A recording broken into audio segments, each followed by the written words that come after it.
جی پاک سچ پنجابی والا جی.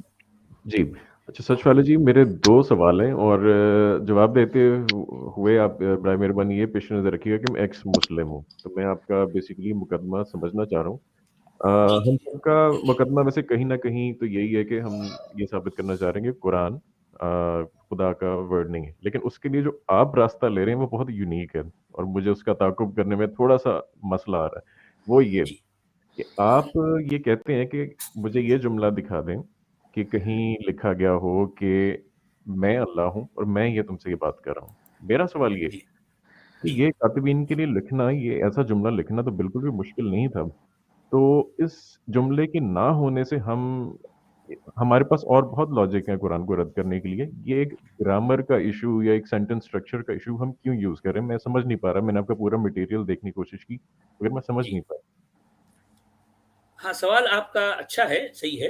دیکھیے، میں نے اس کو جس انداز سے دیکھا کہ قرآن کے بے شمار جو پہلو ہیں، جس طرح سے آپ نے ابھی خود فرمایا کہ اس میں جو ہے کئی ایسے فلاز ہیں، کتنے ایسے عیوب ہیں اور جو ہے اس کے اندر سقم پائے جاتے ہیں، یقیناً ہیں، تو بہت سے لوگ اس کے مختلف زاویوں سے اس پر سوال اٹھاتے رہے ہیں، پہلے بھی اٹھاتے رہے ہیں، آج بھی اٹھا رہے ہیں۔ لیکن اب ظاہر بات ہے میں ایک منفرد انداز سے جو ہے اس کو دیکھتا تھا۔ ظاہر بات ہے ایک زمانے سے میں ضرور یہ غور کرتا تھا کہ چونکہ میں خود بھی یوں سمجھیے کہ جو ہے قرآن کا مومن ضرور تھا، اپنے آپ کو میں قرآنسٹ تو نہیں کہتا تھا، لیکن جو ہے میرا ایمان پوری طرح سے قرآن پر اس انداز میں تھا کہ یہ اللہ کا کلام ہے۔ لیکن اس اسنا میں بھی جو ہے میں ہر بار یہ غور کرتا تھا، یار یہ جو ہے اللہ کا کلام آخر اس کو کس بنیاد پر کہا جاتا ہے؟ میں اپنے قرآن پر مومن ہونے کا زمانہ بیان کر رہا ہوں۔ تو اب چونکہ ایک ایک چیز، ایک ایک آیت پر غور کرتا تھا، تو ہوا یہ کہ میں نے پوری قرآن کی ایک ایک آیت کو کنگال ڈالا کہ کون سی ایسی آیت ہے جس میں اللہ خود کہہ رہا ہو کہ جو ہے وہ اللہ ہے اور جو ہے یہ قرآن اس کا کلام ہے۔ تو یہ بات تو مجھے پورے قرآن میں کہیں بھی نظر نہیں آئی۔ تو اب یہ سوال میں اپنے علماء سے جو اس وقت میرے جو ہے جہاں ان سے جو میری رسائی تھی، میں نے ان سے پوچھا، تو اس وقت بھی کہنے لگے کہ نہیں، تمہیں اگر نظر نہیں آتا تو کیا مطلب یہ اللہ کا کلام نہیں ہے؟ تو میں نے پوچھا کہ محترم یہ جو ہے دیکھیے مجھے نظر نہیں آ رہا، آپ میری مدد کریں، اگر کہیں واقعی اس طرح سے ہے تو ٹھیک ہے، نہیں تو کم سے کم آپ لوگ اپنی زبان سے یہ جو ممبروں پر ٹھہر کر جو ہے یہ کہتے ہیں کوئی اللہ نے ایسا کہا، ہر آیت کے بارے میں آپ کا یہ دعویٰ کہ اللہ نے یہ بولا، حالانکہ اللہ نے کچھ نہیں بولا۔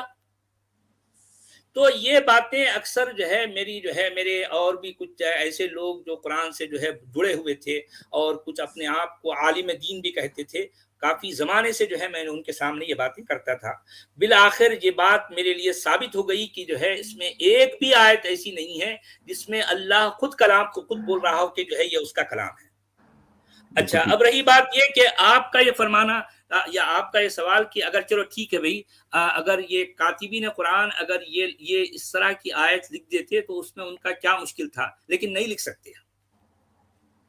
آپ ذرا غور کیجئے، نہیں لکھ سکتے، لکھ ہی نہیں سکتے۔ کیا وجہ؟ یہ میں بہت گہری بات کر رہا ہوں آپ سے، میں بہت گہری سمجھ بات کر رہا رہا ہوں کی بات، بالکل میں سمجھ رہا ہوں، آپ سمجھ رہے ہیں نا، چونکہ یہ بات صرف آپ چونکہ سمجھ سکتے ہیں اس لیے میں صرف آپ کو اس بات کو جو ہے اشارتاً کہہ رہا ہوں، ایسا نہیں لکھ سکتے۔ پاک پنجابی جی، جی سچ والے جی کی مدعا یہ ہے کہ وہ یہ کہنا چاہ رہے ہیں کہ اگر یہ کوٹ کیا جائے تو انہیں یہ کہنا چاہیے کہ پروفٹ محمد نے یہ کہا، یہ نہ کہا جائے کہ اللہ نے یہ کہا، جس طرح کرسچینٹی میں وہ کہتے ہیں کہ جیزس نے یہ کہا۔ You see, they don't see کہ اللہ نے یہ کہا، گاڈ نے یہ کہا، وہ یہی کہتے ہیں کہ جیزس نے یہ کہا۔ تو یہاں بھی ان کو یہ کہنا چاہیے کہ پروفٹ محمد نے یہ کہا، پروفٹ محمد کہہ رہے ہیں کہ اللہ نے یہ میں کہا۔ سچ والا جی کی بات سمجھ گیا، میں بس میں آپ کو شاید اشارتاً میں نے جو اگلا نقطہ سوال کیا رکھا آپ کے سامنے پاکستانی پنجابی جی، تو آپ میرا نقطہ سمجھ گئے۔ بالکل، میں سچ والا جی اگر مائنڈ نہ کیجیے تو اس پہ ایک دو اور سوالات ہیں میرے۔ جی ہاں ضرور جی، ایک تو یہ کہ یہ واقعی میں مجھے گریوٹی سمجھ آئی ہے اس بات کی، لیکن یہ کیا بہت ہی باریک پوائنٹ نہیں ہے جس کی بیس پہ ہم سمجھ لیں؟ کیا توپ سے مکھی مارنے کی کوشش نہیں کر رہے کہ یہ تو لوگوں کو سمجھ آتے میں ایکس مسلم ہوتے ہوئے مجھے ابھی اچانک آپ سے بات کرتے ہوئے ہی ایک پوائنٹ سمجھ میں آیا، تو کیا ہم اور مواد نہیں یوز کرتے؟ اور ساتھ ہی اس کے ساتھ جڑا ہوا سوال میرا یہ ہے کہ آپ کاتبین کہتے ہیں، لیکن مجھے ایسا معلوم ہوتا ہے کہ جب میں اسٹڈی کرتا ہوں کہ قرآن نے کس کس موقع پہ محمد نامی شخص کو کس کس طرح فائدہ دیا. اگر ہم سورہ تحریم کی بات کر لیں, ہم حضرت زینب کے ساتھ نکاح وہاں والا محمد نہیں ہے واقعہ, نا, وہ سورہ محمد نجم نہیں والا. ہے. نہیں جی جی. محمد کہیں بھی نہیں ہے قرآن میں جہاں آپ ذکر لیکن کر رہے ہیں. اس حدیثوں کے ساتھ اگر ہم نہیں, حدیثوں کی بات خیر ٹھیک ہے, آپ کی بات درست ہے, لیکن میں حدیثوں کی بات میں نہیں کرتا نا. اگر آپ اس کو حدیث کے تناظر میں دیکھ رہے ہیں تو یہ ایک الگ پہلو ہے. اگر ہم میں تفاسیر صرف پر جائیں, قرآن کے نہیں, میں تفسیر پر بھی نہیں جاتا, نہ میں تفسیر پر جاتا ہوں, نہ ترجمے پہ جاتا ہوں, نہ حدیث پہ جاتا ہوں, نہ تاریخ پہ جاتا ہوں. میں صرف قرآن کے متن پر جب غور کرتا ہوں تو جب میں دیکھتا ہوں کہ اس میں کسی ایک بھی آیت میں اللہ خود متکلم نہیں ہے, یہ بات تو طے ہو گئی. ٹھیک بالکل. ہے. اب رہی بات یہ کہ اگر ان کا دعویٰ کیا ہے, مومنین کا دعویٰ جو ہے کہ اللہ فرسٹ پرسن ہے اور ان کا منہ بولا نبی جس کا نام انہوں نے محمد رکھا ہے وہ سیکنڈ پرسن ہے. دیکھیے یہ دو دعوے بھی پورے قرآن کی کسی ایک بھی آیت سے ثابت نہیں ہوتے. دیکھیں ذرا, مطلب میں یہ بات, یعنی اگرچہ کہ آپ شاید یہ جو ہے اس سوال کی گہرائی کو پتہ نہیں آپ نے جو ہے اس کو اس گہرائی میں جا کر اس کو غور کیا ہے نہیں, میں نہیں جانتا, لیکن میرے نزدیک یہ دونوں سوال انتہائی جو ہے اہم ہیں. ارے سچ والا جی, السلام علیکم. میں بھی وعلیکم السلام. میں ایک بات یہ کہہ دوں, میں بھی جیسے یہ پاک پنجابی صاحب سوچ رہے تھے ایسا میں بھی سوچتا تھا, لیکن آپ پہلے ایک جو آپ کا پوائنٹ ہے وہ مجھے بعد میں صحیح یوں لگنے لگا کہ بھائی اس کتاب کا اور کسی اور کتاب کا کوئی مقابلہ نہیں ہے. آپ تو یہ کہہ رہے ہیں یہ کتاب جو ہے ایک خالق کائنات کی ہے, اس نے بنایا ہے سارے انسانوں کے لیے اور ان کو بدترین سزا دے گا, جہنم میں بھر دے گا جو اس کو مانے گا نہیں. اس کا اسٹینڈرڈ کسی اور کتاب کے اسٹینڈرڈ سے ملایا نہیں جا سکتا, نمبر ون بات. تو ایسی کتاب میں تو فرسٹ پرسن میں ہونا ضروری تھا, لاجیکلی یہ بنتا ہے, اور یہ نہیں ہے تو یہ بہت بڑا جھول ہے, کسی اور چیز سے مقابلہ نہیں کر سکتے. کیونکہ ذرا دیکھیے پاک پنجابی بھائی کہ جب یہ بات ثابت ہو جائے گی, طے ہو جائے گی, خود مسلم علماء اگرچہ کہ وہ اتنی آسانی سے جو ہے اتنا کڑوا گھونٹ نہیں پئیں گے, اگرچہ کہ وہ سمجھ گئے. جس وقت مفتی صاحب کے پاس میں نے یہ بات جو ہے ببانگ دہل کہی تو انہوں نے کہا تو کیا ہوا, اگر اللہ فرسٹ پرسن نہیں ہوا تو کیا ہوا. ہاں, یہیں پر جو ہے ان کا چور پکڑا گیا. تو کیا ہوا, کیا مطلب بھئی, اس کا مطلب یہ اس کے جو نتائج نکلنے والے ہیں آنے والے وقت میں, اس کا ان کو مفتی صاحب کو جو ہے اس کا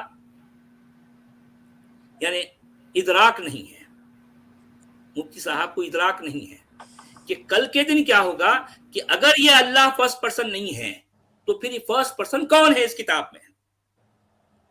کیا آپ سمجھتے ہیں کہ یہ سوال نہیں ابھرے گا؟ آپ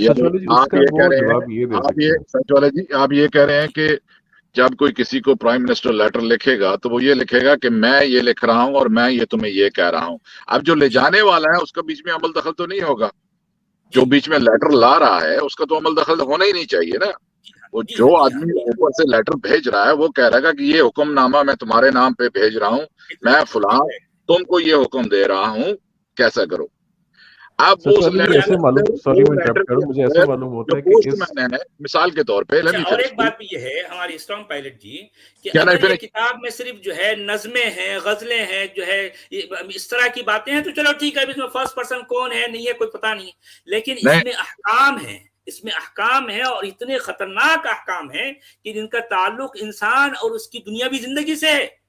ابھی کوئی اس میں سچ والے جی میں کمپلیٹ نہیں کر پایا, سوری آپ کو میں نے کاٹا. میں یہ کہہ رہا ہوں کہ جب لیٹر اتنے احکامات آ رہے ہیں تو وہ تو پوسٹ مین کو تو کوئی ایڈریس نہیں کرے گا کہ تم یہ فلاں چیز ہے. اگر سمجھ رہے ہیں آپ بات کو, یہ تو ریٹن چیز ہے نا ہمارے پاس, یہ تو قرآن تو ریٹن ورڈ ہے. ایگزیکٹلی. سو اگر ریٹن چیز ہے اور باقی آتی دنیا تک اس کو رہنا ہے تو اس کو ہر انسان کو ایڈریس کرنا ہے, بلکہ جنرل انسان کو ایڈریس کر کے کہنا چاہیے. میں یہ کہہ رہا ہوں. اور دوسری چیز ہمارے پاکستانی پنجابی جی دیکھیں, اب جس طرح سے اسٹرانگ پائلٹ جی نے جو کہا ہے کہ یہ بات واقعی اتنی اہم ہے نا. اب اگر اس میں صرف جو ہے نظمیں ہیں, غزلیات ہیں تو تب تو کوئی فرق نہیں پڑتا. بھئی فرسٹ پرسن ہے نہیں ہے، ہم کیا لینا دینا ہے، کیونکہ ان نظموں کا اور غزلیات کا تعلق ہر انسان سے نہیں ہے، لیکن جہاں احکام ہیں اور شرعی احکام ہیں اور اس کا تعلق انسان کی براہ راست زندگی سے ہے، تو یقیناً جو ہے یہ سوال ہم جیسے کوئی بھی اٹھائیں گے کہ بھئی اگر یہ اس طرح کے احکام دیے کون ہے وہ جو ہم کو اس طرح کے احکام دے رہا ہے؟ بھئی انسان کو قتل کے احکام دینا کیا سمجھتے ہیں کوئی چھوٹی بات ہے؟ چھوٹی بات ہے؟ اچھا یا سچ والے نبی حرض المؤمنین علی القتال کون کہہ رہا ہے کہ اے مومنوں کہ جو ہے اس میں یہ کہا جا رہا ہے کہ اے نبی تم مومنوں کو جو ہے جنگ پر ابھارو. اس میں یہ کہہ رہا ہے کہ جو ہے ما کان لنبی ان یکون له اسرى حتى يسقن في الارض. یہ نبی کے لیے یہ زیب نہیں دیتا کہ وہ کسی کو قیدی بنائے یہاں تک کہ زمین پر خون نہ بہا ڈالے. کیا باتیں ہو رہی ہیں؟ یا ایھا النبی جاہد الکفار والمنافقین وغلظ علیہم ومأواہم النار. یعنی یہ کیسی باتیں ہیں؟ یہ کون حکم دے رہا ہے؟ کون دے رہا ہے بتائیے؟ سچوالا ہم جی صرف اس یہ کو کہہ کر جو ہے انسان چپ ہو جائے گا کہ نہیں بھی کوئی بھی لکھ دے. نہیں، اور جناب کوئی اس کا وٹنس نہیں ہے، ہاں کوئی وٹنس نہیں ہے. کوئی وٹنس نہیں ہے. اور وہ سب بھائی دیکھیں کہ اس میں نہ تو اللہ فرسٹ پرسن ہے نہ جسے محمد کہا گیا وہ سیکنڈ پرسن ہے. تو آخر یہ کون ہے؟ اس میں یہ ساری باتیں لکھ کون رہا ہے؟ کون یہ ساری باتیں ہم پر تھوپ رہا ہے بھی ہم اہل زمین پر؟ کون ہے وہ؟ اس کو یہ رائٹ کس نے دیا؟ اور خالق کائنات جو ہے وہ چوری میسج بھیج رہا ہے. کس کا ڈر ہے بھائی اس کو؟ سوچیے ذرا. دوسری چیز یہ ہے کہ کبھی وہ ہو جاتا ہے، کبھی ہم ہو جاتا ہے. کیونکہ قرآن کے علاوہ کسی اور کتاب میں اس طرح کی باتیں اس انداز میں نہیں آئے جس انداز میں خود مومنین کہتے ہیں. ایون اگر آپ بائبل کو بھی لے لیں گے تو اس میں جو ہے جو ریڈ لائنز ہے، جس کو جو ہے کیا کہتے ہیں، شاید جو ہے اسٹارم پائلٹ اچھی طرح سے جانتے ہیں، وہ جس کا وہ حصہ جو ریڈ لیٹرز میں ہوتا ہے، وہ کہا جاتا ہے کہ جو ہے جیزس کے براہ راست کلمات ہیں. اچھا آپ ذرا سوچنے والی بات ہے کہ ان کے عقیدے کے مطابق جیزس کرائسٹ کون ہے؟ وہ جو ہے وہ خود خدا ہیں. اور خود قرآن بھی ان کو کیا کہہ رہا ہے؟ وہ کلیمت اللہ کہہ رہا ہے، وہ روح اللہ کہہ رہا ہے. گویا کہ وہ اللہ کے ثانی ہیں، اللہ کے براہ راست نائب ہیں، یا بلکہ اللہ کے ہمسر ہیں. اگر ہم سب قرآن کہہ رہا ہے ان کو. اگر ہم سب میں اللہ کی روح ہے تو حضرت عیسیٰ کو صرف روح اللہ کیوں کہا جا رہا ہے؟ قرآن تک ایکسپٹ کر رہا ہے ان کو روح اللہ. جی ہاں. جی اچھا اور دیکھیں باتیں ہیں ایسی صورت میں تو اب قرآن کا معاملہ دوسری تمام کتابوں سے مختلف ہو گیا. اچھا جی اب اگر میں کسی اور کتاب کے بارے میں سوال نہ اٹھاؤں تو بھی چل جائے گا، لیکن قرآن پر تو مجھے سوال اٹھانا چاہیے نا. اچھا آپ دیکھیں جی بولیے بھائی. ارے سوری میں مطلب انٹرپٹ کر رہا تھا، معافی چاہتا ہوں. دیکھیں جی یہ مائکروسافٹ کمپنی ہے، اس کے جتنے بھی پروڈکٹ ہیں وہ ڈاؤن لوڈ کر دیتے ہیں. ساری جو ان کو کہنا ہوتا ہے آپ کو چوائس نہیں ہوتی. تو اللہ میاں کی تو نالج یہ مائکروسافٹ کمپنی ہے یا جو ایپل ہے ان سے تو اوپر ہونی چاہیے نا. تو وہ خود ہی ڈاؤن لوڈ کر دیتے ہیں، سب میں ترجمے بھی اور لینگویج بھی اور جو کچھ بھی ہے. جبکہ ہم قرآن کا معاملہ ڈے ون سے دیکھ رہے ہیں، اتنا ڈھیلا ڈھالا ہے کہ پوچھیے مت. سمجھو یہ کتاب آج تک جو ہے ایک ڈھنگ کی کوئی شکل میں آ ہی نہیں سکی. کسی بھی اینگل سے دیکھیں گے یہ بے تکی اور بے ڈھنگی کتاب ہے.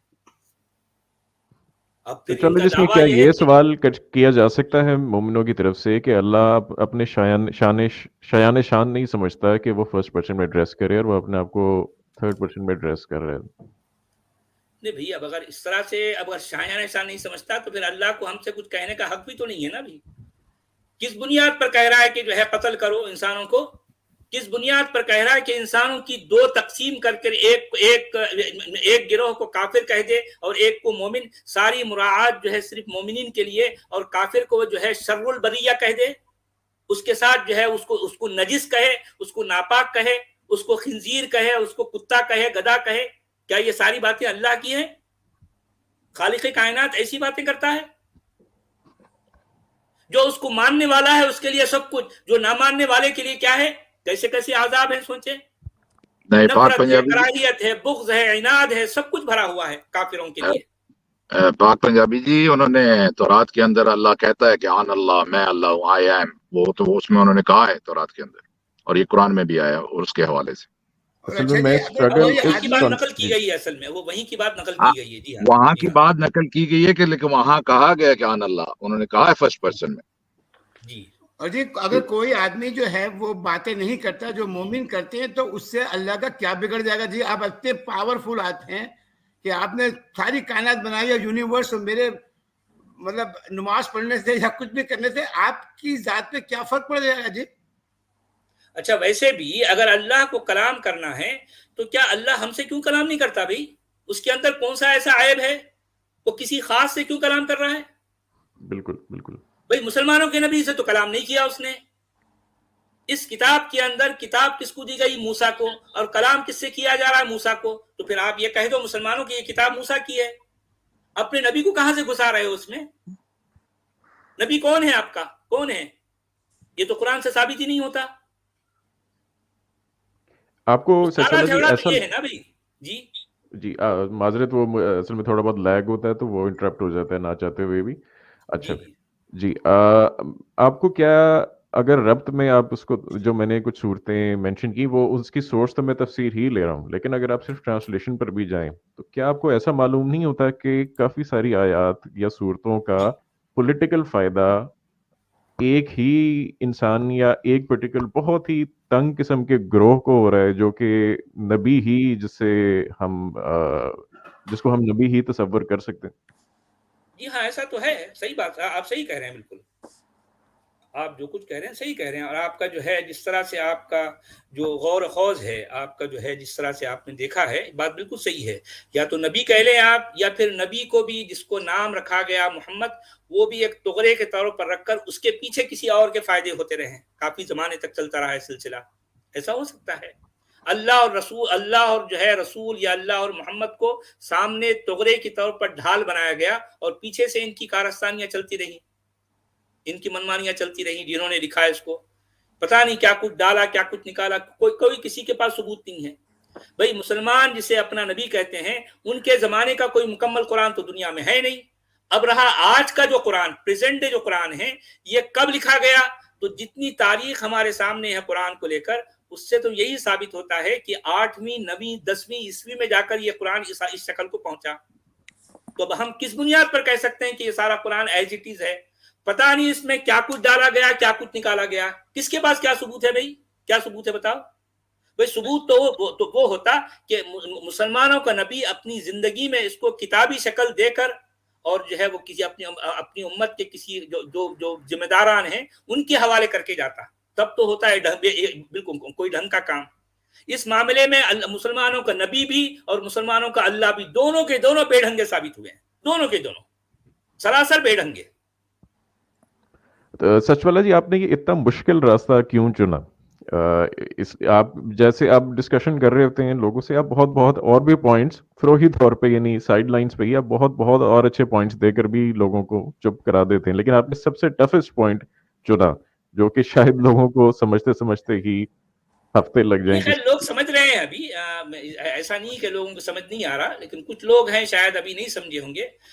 لیکن مجھے لگا کہ میرے نزدیک ہو سکتا ہے بھی آپ میری اس بات سے اتفاق کریں یا جو ہے اختلاف کریں، یا آپ کو حق ہے. مجھے ایسا لگا کہ یہ پوائنٹ کیونکہ آج تک اس کو ٹچ نہیں کیا گیا تھا، اب تک یہ پوائنٹ ان ٹچ تھا، میں نے پہلی بار اس کو ٹچ کیا ہے. سچ والے جی جی ایک ذرا تھوڑی سی میں آپ سے چاہوں گا کہ تھوڑی وضاحت کر دیں.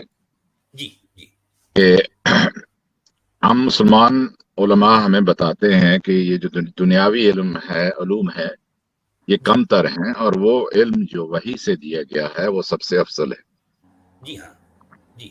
آپ ذرا غور کیجئے کہ ابن اسحاق کے مطابق جب پروفٹ غار میں سو رہے تھے، یہ ابن اسحاق جو پہلے رائٹر ہیں وہ یہ لکھ رہے ہیں کہ جب وہ غار میں سو رہے تھے تو فرشتہ آیا، انہوں نے فرشتے نے ان کو سینے سے لگایا زور سے اور کہا کہ پڑھو. پروفٹ نے کہا میں نہیں پڑھ سکتا، انہوں نے کہا پڑھو. تو تیسری دفعہ گھبراہٹ کے عالم میں پروفٹ نے کہا کہ کیا پڑھوں. تو فرشتے نے ان کو تختی دکھائی، ٹھیک ہے، اور اس کے بعد ان کو وہ باتیں یاد رہ گئیں، اور پھر ابن اسحاق لکھتے ہیں کہ پھر میری آنکھ کھل گئی. اب ان دونوں باتوں کو جو اس کا جو ابتدائیہ اور اختتامیہ ہے، اس کو وہ کھا گئے ہیں بعد کے رائٹر کیونکہ اس سے بات کوئی یہ لگتا ہے کہ وہ صرف خواب تھا، تو خواب کی اتنی زیادہ اہمیت نہیں ہوتی ہے. تو یہ تو ایک علیحدہ ایشو ہے. میرے جو پوائنٹ ابھی وہ یہ ہے کہ آپ ذرا غور کیجئے، جو پہلا مکالمہ فرشتے کا نبی سے ہو رہا ہے تو وہاں کہا جا رہا ہے اقرأ بسم ربک الذی خلق خلق الانسان من علق اقرأ وربک الاکرم الذی علم بالقلم، جی جس نے انسان کو علم سکھایا قلم سے. جی اب یہ علم یہاں قلم سے انسان کے سیکھنے کی بات ہو رہی ہے. صحیح تو یہ ہونا چاہیے تھا جس نے انسان کو علم سکھایا وہی سے. اوکے جی لیکن پروفٹ محمد کی جو بیک مائنڈ میں سب کانشیس میں بات بیٹھی ہے، جو کہ ہم جانتے ہیں یہ ان کا اپنا کلام ہے، جی اور وہ اس لیے، اور تختی کا کانسیپٹ اس لیے کہ میں ذرا تھوڑا سا ایکسپلین کر دوں آپ کو.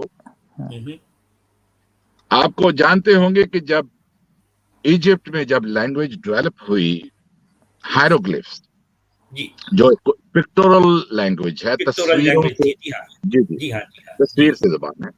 جی سمیرین کی زبان جو تھی وہ اس میں ٹیبلٹس میں بوس کرتے تھے اس کو پریس کر کے، اور ان کی رائٹنگ ان سے ڈیفرنٹ تھی.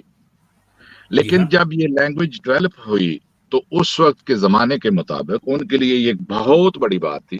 اس سے پہلے لوگ صرف بول کے بات کیا کرتے تھے، اور ایسا ان کے پاس کوئی طریقہ نہیں تھا کہ وہ اپنی عدم موجودگی میں کسی کو کوئی بات کہہ دیں یا کسی کے لیے کوئی بات چھوڑ جائیں. تو اس زبان کو انہوں نے کہا ہائروگلف. گریکس نے کہا، مطلب یہ ہائرو کا مطلب ہولی، گلفس کا مطلب کارونگ، ہولی کارونگ اس کو کہا گیا، یعنی ہولی لینگویج، ہولی لکھائی. اور اس کو یہ بھی کہا جاتا تھا جس طرح آج کل ہم سائنس کو یا میتھمیٹکس کو گاڈ کی لینگویج کہتے ہیں، اس زمانے میں اس کو کہا جاتا تھا کہ یہ گاڈ کی زبان ہے. ٹھیک ہے.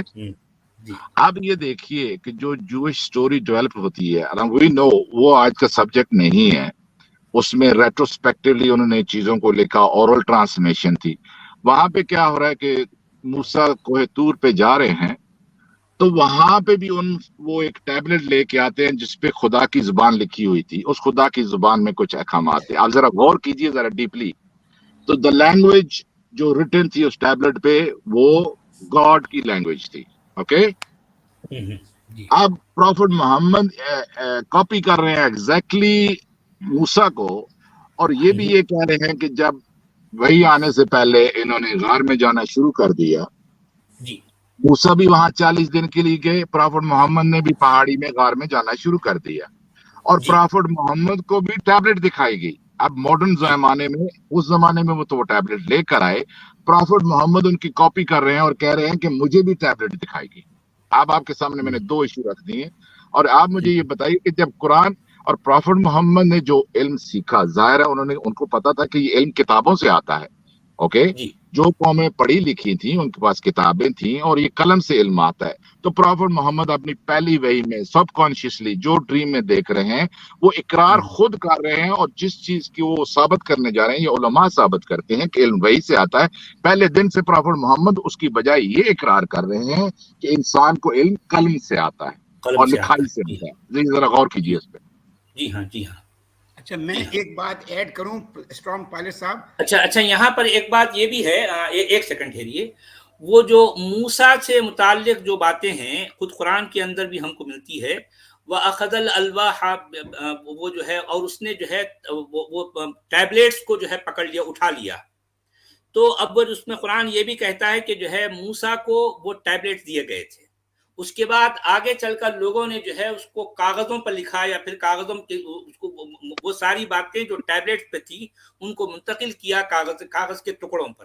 اس طرح کے اشارے ہم کو قرآن میں بھی ملتے ہیں. تو اس کا مطلب یہ ہے کہ جی وہ تو بہت بعد میں، وہ تو ان کی اس کے دوران ان کی لینگویج بھی چینج ہوئی، لیکن سٹوریز جو ہیں وہ ٹرانسفارم دوسری لینگویج میں چلی آئیں. وہ اورل تھا، لیکن انہوں نے جب لکھا، جب اپنے بیبلونین پیریڈ میں جا کے انہوں نے لکھائی شروع کی which is between 3 and 500 BC. تو ان کی اس سے پہلے جو موسیٰ تو آئے تھے 14 BC میں، وہ تو بہت پرانی سٹوری ہے. اوکے, اس سٹوری میں آج ہم نہیں جا رہے, اس سٹوریز کے اندر بہت سی چیزیں ہیں. لیکن میرا جو پوائنٹ تھا, جو میں آپ سے تھوڑی سی اس پہ ایکسپلینیشن لے رہا ہوں یا ہم تبصرہ کرنا چاہتے ہیں یہاں پہ, وہ یہ کہ انسان پروفٹ محمد پہلے دن یہ نہیں کہہ رہے کہ علم وہ ہے جو وحی سے دیا جا رہا ہے انسان کو. وہ خود اقرار جا کے وہاں قلم کا کر رہے ہیں. میں آپ کو ذرا اور یہ البرطانوی صاحب سے چاہوں گا کہ تھوڑی سی اس میں بلکہ ان 5 آیتوں میں اگر آپ دوبارہ اس کو دہرائیں, اس میں کیا کہیں کوئی وحی کا ذکر ہے؟ اچھا جی, میں ایک بات اس میں ایڈ کروں. اسٹام پائلٹ اقرأ بسم ربک الذی خلق خلق الانسان من علق اقرأ وربک الاکرم الذی علم بالقلم. کہ ان 5 آیتوں میں وحی کا کوئی ذکر ہے؟ کوئی وحی کا ذکر نہیں ہے, کوئی وحی کا ذکر نہیں, بلکہ اس میں ذکر ہے تو جو ہے علم کو مربوط رکھا گیا قلم سے. پرافٹ محمد پریویس اسکرپٹس کے نالج کی ٹرانسفارمیشن ہو رہی ہے through writing. He is the focal point is that the source of the knowledge is coming through that channel rather than wahi. حالانکہ اس فرسٹ کنفرنٹیشن میں کوئی بات اپنی جگہ پہ ٹھیک نہیں بیٹھ رہی. جی میں ایک بات اس میں آپ فرمائیے. جی اچھا جی, میں پہلے تو پھر معافی مانگ لوں کہ میں بیچ میں انٹرپٹ کر رہا تھا, مجھے اندازہ نہیں ہو رہا تھا. لیکن یہ آپ لوگوں کا جو علم ہے نا, آپ وے سچوالا جی, اسٹام پائلٹ وے, البرطانوی وے, اور حمزہ صاحب اور پاک پنجابی بھی بہت زیادہ ہے. میرا علم آپ لوگوں کے قریب بھی نہیں ہے, لیکن میں جو سوال کرتا ہوں وہ بالکل ویسے ہوتے ہیں کامن سینس والے. اب جس بات کا ذکر اسٹام پائلٹ نے کیا ہے اسی تفصیل صحیح بخاری میں اس طرح آتی ہے کہ وہ فرشتے آئے اور انہوں نے ان کو پہلی مرتبہ سینے سے جکڑا اور وہ پڑھا تو وہ نہیں پڑھ پایا, دوسری مرتبہ کیا تو وہ نہیں پڑھ پایا, پھر تیسری مرتبہ وہ جب دبایا زور سے تو وہ پڑھنے لگے. اچھا, اب میرا کوشچن یہ ہے کہ کہیں جیسے موٹر گاڑی اسٹارٹ ہوتی نا, نہیں اسٹارٹ ہوئی, نہیں تیسری مرتبہ, یہ کیا بات ہے بھائی اللہ میں؟ وہ پہلے دفعہ ان کو ہو جانا تھا. کامن سینس کی بات ہے, یہ کوئی مذہب کا خیز بات نہیں لگتی. جی ہاں, بات صحیح ہے آپ کی. اچھا دیکھیے, اور دوسری بات کامن سینس میں بہت چھوٹا تھا. میں نے جیسا بتایا نا, میرا بیک گراؤنڈ جو ہے, میں لاہور میں پیدا ہوا بالکل کے سلمس میں, اور انہی لوگوں میں اٹھا بیٹھا ہوں, اور کراچی کے بھی سلمس میں پڑا بڑا, تو لیکن ابھی نہیں جاتا سلمس میں. لیکن وہ تو میں لوگ بیان کرتے تھے کہ جی وہ جو اسلام آیا تو وہ جہالت کا زمانہ تھا, اور اس میں عرب لوگ جو ہے وہ اپنی عورتوں کو, بچیاں جب ہوتی تھیں لڑکیاں تو ان کو زندہ دفن کر دیتے تھے. تو میں نے پوچھا پھر بچے کون دیتا تھا؟ پھر مر دیتے تھے بچے کیا؟ اگر یہ ایسا تھا, ایک آدمی کسی نے کر دیا ہوگا, لیکن it's not a typical, it can be a typical thing. تو آپ اس کو کیوں ذکر کر رہے ہیں کہ عورتوں کو دفن کر دیا کرتے تھے؟ تو بچے کہاں سے ہوئے؟ اچھا, اور یہ باتیں تو خیر وہ اکثر ہوتی رہتی ہیں. وہ اتنی بھونڈی سی جو ہے ان کی دلیل, اتنی بھونڈی ان کا جو ہے ان کا جو دعویٰ ہوتا ہے, یہ اس طرح کے دعوے اتنے بھونڈے, اور پھر جو ہے اس کو ابھی تک بھی وہی رٹا لگاتے بیٹھے ہیں ہمارے مولوی کہ جو ہے عربوں میں جو ہے ایسا ہوتا تھا کہ وہاں پر جو ہے لڑکیوں کو زندہ دفن کر دیا جاتا تھا. ارے بھائی, یہ اتنی بچکانہ بات ہے کہ آج کل کا بچہ بھی جو ہے ایسی باتیں سن کر جو ہے ہنسے گا. آپ سوال نہیں کر سکتے جی, ہم کو بتایا گیا تھا بچپن سے اسی طرح سے. حضرت خدیجہ کے بعد اتنی آنرشپ, اتنی بڑی بزنس کیسے ان کے پاس تھی؟ اگر وہ کوئی عورتوں کے کوئی رائٹس نہیں تھے اس زمانے میں پہلے, تو یہ سب آپ کوشچن نہیں کر سکتے. بلکہ رائٹ سارے اسلام سے پہلے تھے, اور یہ رائٹ جو ہے اسلام آنے کے بعد جو ہے سب چھین لیے گئے, ایسا کہہ سکتے ہیں آپ. اب کامن سینس کی باتیں جو نا وہ اس میں پوری نہیں ہوتی. اب میں یہ جیسے لوگ کہتے ہیں وہ حضرت علی بیگ میں ان کے کتنے بچے تھے؟ ان کے 18 بچے تھے. کسے تھے؟ اس فلاں بیوی سے, فلاں بیوی سے, فلاں بیوی سے, اور جو گھر میں عورتیں کام کرتی تھیں ان سے بھی تھے.